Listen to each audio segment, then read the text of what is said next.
बिस्मिल्लाहिर्रहमानिर्रहीम। अस्सलाम वालेकुम डियर स्टूडेंट्स। हम 10th क्लास की केमिस्ट्री का चैप्टर नंबर 13 स्टार्ट कर रहे हैं और बायो केमिस्ट्री के बारे में हम पढ़ेंगे। बायो केमिस्ट्री ये हम 9th क्लास में भी पढ़ चुके हैं कि बायो केमिस्ट्री ये क्या होता है। इसकी जब हमने ब्रांचेस पढ़ी थी तो उसमें हमने पढ़ा था बायो केमिस्ट्री ये क्या होता है। तो इसको हम रिकॉल कर लेते हैं कि बायो केमिस्ट्री ये क्या है। यह केमिस्ट्री की वो शाख है जिसमें जानदार अजसाम के अंदर पाए जाने वाले कीमियाई मादों की साख्त, तरकीब और उनके कीमियाई अमल का मुताला करते हैं। यानी केमिस्ट्री की वो शाख जिसमें हम क्या करते हैं, जानदार के अजसाम में पाए जाने वाले कीमियाई मादों की साख्त, तरकीब और उनके कीमियाई अमल का मुताला करते हैं। या जानदार के अजसाम में जो जानदार के अजसाम होते हैं उनके अंदर जो कीमियाई मादे पाए जाते हैं, जानदार अजसाम के अंदर जो कीमियाई मादे पाए जाते हैं, हमने उनकी जो साख्त है, तरकीब और उनके कीमियाई अमल का मुताला करना है। तो हम उसको बायो केमिस्ट्री का नाम देते हैं। तो बायो केमिस्ट्री ये साइंस की या केमिस्ट्री की शाख है जिसमें जानदार अजसाम के अंदर पाए जाने वाले कीमियाई मादों की साख्त, तरकीब और उनके कीमियाई अमल का मुताला करते हैं। तो ये थी बायो केमिस्ट्री की जो डेफिनेशन थी, हमने याद की हुई थी, तो उसको हमने रिकॉल किया है। तो जानदार के अजसाम में पाए जाने वाले जो मादे हैं वो कौन कौन से होते हैं। मसलन वो कार्बोहाइड्रेट्स हैं। कार्बोहाइड्रेट्स ये भी जानदार के अजसाम में पाए जाते हैं। प्रोटीन्स बहुत ज़्यादा मकदार में पाई जाती है। लिपिड्स भी होते हैं, न्यूक्लिक एसिड्स और vitamins. Carbohydrates, proteins, lipids, nucleic acid और विटामिन्स, ये वाले जो मादे हैं, ये कीमियाई मादे हैं जो जानदार के जिस्म में पाए जाते हैं। तो ये था बायोकेमिस्ट्री का इंट्रोडक्शन। हम बायोकेमिस्ट्री को पढ़ते हैं हमारी बुक में, जो बायोकेमिस्ट्री वाला चैप्टर है, चैप्टर नंबर 13। तो उसको हमने सबसे पहले तारुफ पढ़ना है। तो तारुफ हम पढ़ लेते हैं ताकि हमें समझ आ जाए कि बायोकेमिस्ट्री के अंदर हमने किन बातों के बारे में पढ़ना है, क्या क्या हमने पढ़ना है। तो तारुफ हम पढ़ लेते हैं। बायोकेमिस्ट्री एक ऐसा फील्ड है जिसमें आज के दौर की बहुत ज़्यादा अहमियत है। जिसमें क्या है, जिसकी आज के दौर में बहुत ज़्यादा अहमियत है। तो बायोकेमिस्ट्री की एक ऐसा फील्ड है जिसकी आज के दौर में बहुत ज़्यादा अहमियत है। तो अहमियत इसकी बहुत ज़्यादा है। इसका ताल्लुक कुदरती तौर पर पाए जाने वाले मैक्रो मालिक्यूल्स मसलन carbohydrates, proteins, lipids, nucleic acid और विटामिन से है। यानी बायोकेमिस्ट्री जो है इसका जो ताल्लुक है ये मैक्रो मालिक्यूल से है। मैक्रो मालिक्यूल्स हमने पढ़े थे, दो किस्म के मालिक्यूल होते हैं, कुछ माइक्रो होते हैं, कुछ मैक्रो होते हैं। तो जो मैक्रो लफ्ज़ है, ये वाला जो लफ्ज़ है मैक्रो, ये लिखा जाता है MACRO। MA इसलिए हम इसको मैक्रो पढ़ते हैं, MACRO मैक्रो। और आगे इसका मालिक्यूल्स हैं। मैक्रो मालिक्यूल ये क्या होते हैं? मैक्रो मालिक्यूल्स ऐसे मालिक्यूल्स हैं जिनका मालिकुलर वेट ज़्यादा होता है, उनको मैक्रो मालिक्यूल कहते हैं। ऐसे मालिक्यूल जिनका मालिकुलर वेट क्या होता है? ज़्यादा होता है, बहुत ज़्यादा होता है, उनको मैक्रो मालिक्यूल कहते हैं। और इसका मध्य मुकाबले एक लफ्ज़ होता है, वो हमने पहले भी पढ़ा था, अब हम इसको फिर रिकॉल करते हैं। MICRO micro. MICRO micro. Micro का मतलब होता है बहुत कम। ऐसे मालिक्यूल, मैक्रो मालिक्यूल ऐसे मालिक्यूल जिनका मालिकुलर वेट बहुत थोड़ा होता है, उनको माइक्रो मालिक्यूल कहते हैं। जैसे वाटर है तो इसका मालिकुलर वेट थोड़ा होता है, जिसको हम माइक्रो मालिक्यूल्स कहते हैं। तो मैक्रो मालिक्यूल जैसे प्रोटीन्स हैं, लिपिड्स हैं, इनका मालिकुलर वेट बहुत ज़्यादा होता है, तो हम इसको माइक्रो मालिक्यूल्स कहते हैं। तो ये थे मैक्रो मालिक्यूल्स और माइक्रो मालिक्यूल्स। तो बायोकेमिस्ट्री का ताल्लुक मैक्रो मालिक्यूल्स से है, जैसे carbohydrates, proteins, lipids, nucleic acid और विटामिन। तो माइक्रो और मैक्रो के बारे में आपको समझ आ गई होगी। आपको ये कॉन्सेप्चुअल समझने लाजमी है, क्योंकि जो इस दफ़ा आपका पेपर आना है उसमें आपको 30% जो पोर्शन है वो कॉन्सेप्चुअल के बारे में होगा। वो यही कॉन्सेप्ट होते हैं कि माइक्रो से क्या मुराद है, या फिर माइक्रो मालिक्यूल्स क्या होते हैं, मैक्रो मालिक्यूल क्या होते हैं। तो ये कॉन्सेप्चुअल से क्वेश्चन भी पेपर में आ सकते हैं। तो आपने कॉन्सेप्चुअल को भी पढ़ना है, इसलिए मैंने समझा कि आपको समझा दूं कि मैक्रो क्या होते हैं और माइक्रो क्या होते हैं। तो बायोकेमिस्ट्री जो है इसका ताल्लुक कुदरती तौर पर पाए जाने वाले मैक्रो मालिक्यूल्स मसलन कार्बोहाइड्रेट्स, प्रोटीन्स, लिपिड्स और न्यूक्लिक एसिड्स और विटामिन से हैं। तो इसको लिखते वक्त भी मीम ये से हमने लिखना है, तो ये मैक्रो बनेगा। तो मैक्रो मालिक्यूल मसलन carbohydrates, proteins, lipids, nucleic acid और विटामिन से है।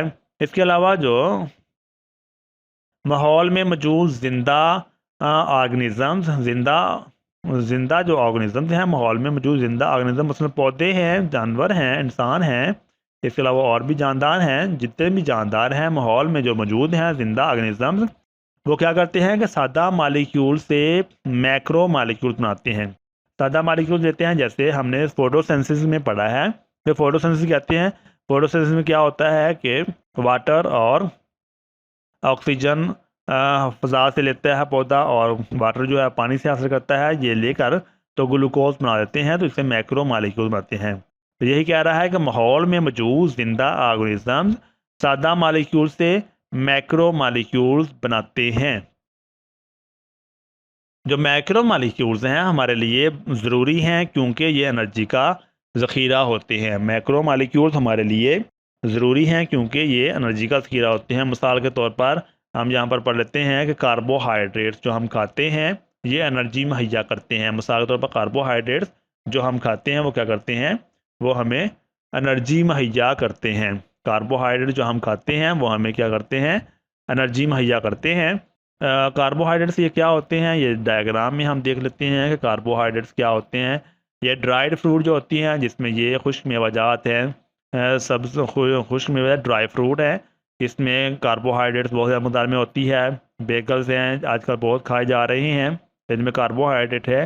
ये क्रीमी राइस है, इसमें कार्बोहाइड्रेट सीरियल्स हैं। इसके अलावा वाइट पोटैटोज़ हैं, आलूज़ हैं, इनके अंदर इसका स्ट्रॉबेरी फल जितने भी होते हैं इनके अंदर कार्बोहाइड्रेट मौजूद होता है। सलाद के अंदर कार्बोहाइड्रेट्स हैं, पॉपकॉर्न हैं, इनमें कार्बोहाइड्रेट्स हैं, ओट मील और राइस केक, जितने भी केक होते हैं इनके अंदर कार्बोहाइड्रेट बहुत ज़्यादा मकदार में होती है। तो ये कार्बोहाइड्रेट जब हम खाते हैं तो इससे हमें क्या होता है, हमें एनर्जी मुहैया होती है। इसके अलावा प्रोटीन्स हैं, ये ना सिर्फ एनर्जी मुहैया करती हैं बल्कि नए मस्कुलर टिश्यूज़ और हड्डियाँ बनाकर हमें तंदुरुस्त और तवाना रहने में मदद देती है। प्रोटीन्स ये क्या करती है, ये ना सिर्फ हमें एनर्जी मुहैया करती है बल्कि नए मस्कुलर टिश्यूज़ और हड्डियाँ बनाकर हमें तंदुरुस्त और तवाना रहने में मदद देती हैं। मज़ीद बराह प्रोटीन्स हमें बीमारियों से महफूज रखती हैं। तो प्रोटीन्स ये क्या होते हैं, हम डायग्राम में देख लेते हैं। प्रोटीन्स ये जितने भी गोश्त हैं, ये लीफ बीफ है, लीन बीफ है, चिकन और वाइट फ़िश, और ये जितने भी गोश्त हैं सब के अंदर क्या है, प्रोटीन्स हैं, इनको प्रोटीन्स ही कहते हैं। तो इनके अंदर बहुत ज़्यादा मकदार में प्रोटीन है। जैसे ये लीन बीफ है, इसमें 33 ग्राम पर 150 ग्राम के अंदर 33 ग्राम प्रोटीन्स मौजूद होता है। चिकन के अंदर भी 33 ग्राम 150 ग्राम के अंदर 33 ग्राम प्रोटीन मौजूद है। इस तरह वाइट फ़िश है, उसके अंदर 30 ग्राम में बहुत ज़्यादा मकदार में प्रोटीन मौजूद है। ट्यूना, मिल्क, दूध के अंदर भी प्रोटीन मौजूद होती है। इसके अलावा हाई प्रोटीन मिल्क है, इसके अंदर भी प्रोटीन है। तो ये प्रोटीन के सोर्सेज हैं जो जब हम खाते हैं तो क्या होता है, ये हमें एनर्जी फराहम करते हैं और हमें मस्कुलर टिश्यू और हड्डियाँ बनाकर हमें तंदुरुस्त और तवाना रहने में मदद देते हैं। ये बीमारियों से हमें महफूज होते हैं। अंडे के अंदर प्रोटीन मौजूद होती है, जब हम खाते हैं तो अंडे भी हमें बीमारियों से महफूज रखने में मदद करते हैं। इसके अलावा लिपिड्स है, ये भी एनर्जी का अहम सोर्स है। ये एमरजेंसी की सूरत में जिस्म को एनर्जी सप्लाई करने के लिए महफूज ज़ख़ीरा होते हैं। ये मुश्किल हालात में काम करने में मदद देते हैं। लिपिड्स यानी लिपिड्स क्या होते हैं, हम डायग्राम में देख लेते हैं। लिपिड्स ये आमंड, जितने भी ऑयली फ्रूट्स हैं, आमंड, बादाम है, वालनट है, एवोकाडो है और एग्स, ऑलिव ऑयल और ये फ़िश है, इनके अंदर लिपिड्स मौजूद होते हैं। और लिपिड्स क्या करते हैं, ये एनर्जी का बहुत अहम सोर्स है। ये एनर्जी भी फराहम करते हैं और एमरजेंसी की सूरत में जिस्म को एनर्जी सप्लाई करने के लिए महफूज ज़ख़ीरा होते हैं।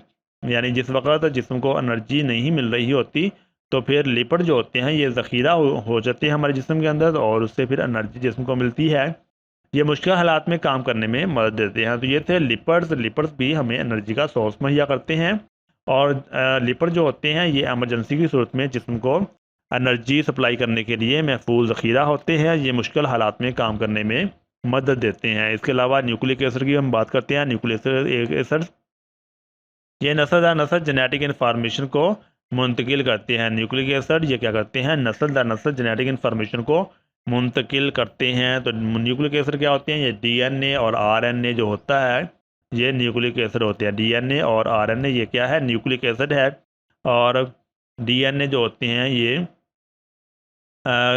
इसमें क्रोमोसोम्स मौजूद होते हैं। क्रोमोसोम्स जो क्रोमोसोम्स इसमें डीएनए और आरएनए वगैरह मौजूद होता है। और ये नस्ल दर नस्ल खसूसियात को एक जनरेशन से दूसरी जनरेशन में मुंतकिल करते हैं। वरासती मादा होता है। तो न्यूक्लिक एसिड का भी हमारी ज़िंदगी में बहुत अहम किरदार है। तो ये था हमारा इंट्रोडक्शन जिसमें हमने बायोकेमिस्ट्री को हमने पढ़ा और इसका इंट्रोडक्शन हमने पढ़ा है। इसके बाद इंशाल्लाह आपको बाकी भी जो वीडियोस हैं वो भी वक्तन फ़वक्तन आपको मिलती रहेंगी। हमारे चैनल को सब्सक्राइब नहीं किया, सब्सक्राइब कर लें ताकि जो भी वीडियो बने वो आप तक पहुँचती रहे। अपना बहुत सारा ख्याल रखिएगा। अल्लाह ताला हम सबका हामी नासर हो। अल्लाह हाफिज़।